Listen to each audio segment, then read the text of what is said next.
به صداق و مهریه یک دل کلام الله مزید، یک دام آینه و یک جفت شمدان و مبلغ 700 تومن. سکه شد 850. 50 تومن اونجا 70 تومن اونور، یعنی چقدر میشه؟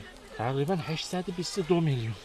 بله 822 میلیون درآورم. آیا وکیلم؟ عروس رفته گل بچینه. بنفشه جانم چند شده؟ وایسا الان ببینم.